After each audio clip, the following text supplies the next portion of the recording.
ඒ අනුව තමයි පහුගිය 26 වෙනිදා ඉරානය රාජ්‍ය විසින් අපේ විදේශ කටයුතු අමාත්‍යාංශයෙන් නාවික යාත්‍රා 3ක් අපේ වරායන්ට සේන්දු වීම සඳහා මාර්තු 9 සහ 13 කියන දින හතර තුල තාම ලැබිලා නැහැ දින හතර. මාර්තු 9 සහ 13 කියන දින හතර තුල අපේ වරායට ප්‍රවිෂ්ඨ වීම සඳහා අපෙන් අවසර ඉල්ලුවා. ඒක හැඳින්වුවේ ගුඩ්විල් විසිට් එකක් කියලා. සහයෝගිතා වර්ධනය කරන සංචාරයක නිරත වෙන්න උන් අපෙන් ඉල්ලා සිටී. අපි සොයා බලනකොට ඔවුන් අපේ ජාතික ජල තීරයේ ආසන්නයේ නමුත් ඔබ තමයි රැඳිලා තිබුණේ. ඒතර ඔබ කවුරුත් දන්නවා සහයෝගිතා සංචාරයක් ඒ විදිහට සිදුවන්නේ නැහැ. ඒකට අවශ්‍ය වෙන විශාල ක්‍රියාපටිපාටින් තියෙනවා. එනිසා අපි ක්‍රියාපටිපාටින් අධ්‍යයනය කරමින් හිටියා. ඒ අතරතුර 27 වෙනිදා අපිට වාර්තා කරා අයිරිස් දැනට අපි බාරයට අරන් තියෙන නෞකාවේ එක් නාවිකයෙක්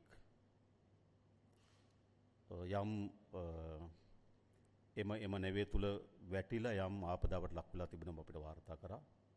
ඒ නිසා අපෙන් ඉල්ලා හිටියා එම නාවිකයා සහ නිලධාරියෙක් මානසික අවශ්‍යතාවයන් සඳහා ගොඩබිමට රැගෙන ඉන්න. අපේ නාවික හමුදාව සහ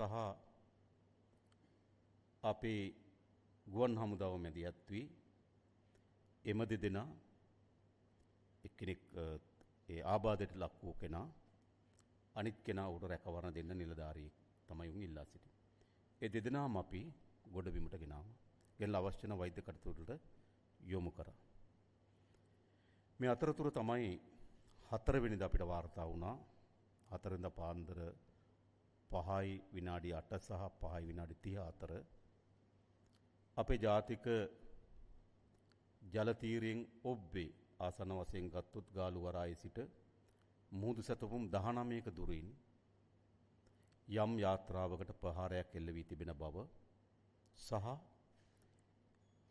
එම ප්‍රදේශයෙන් අපට ආපදා අනතුරු සංඥාවන් නිකුත් කරා. ඒ අනුව අපේ නාවික හමුදාවත් විශේෂම ගුවන් හමුදාවත් විශාල මෙහෙයුමක නිරත වුණා. ඒ මෙහෙයුම අනුව ඒක තමයි මම කිව්වේ අපි මධ්‍යස්ථ වගේම අපි මානසිකයි. අපි මානවවාදී. ඒ නිසා අපි දන්නවා ජීවිත විශාල ප්‍රමාණයක් අනතුරට ලක් වී තිබෙන බව. එන අපේ නාවික හමුදාව අපේ ගුවන් හමුදාව ශනිකව වේගයෙන් මැදිහත් වී එහිදී අපිට 32 දෙනෙක් මුදවා ගැනීම හැකියාව ලැබුණා. තව 84ක් මලසිරු අපිට ලැබුණා.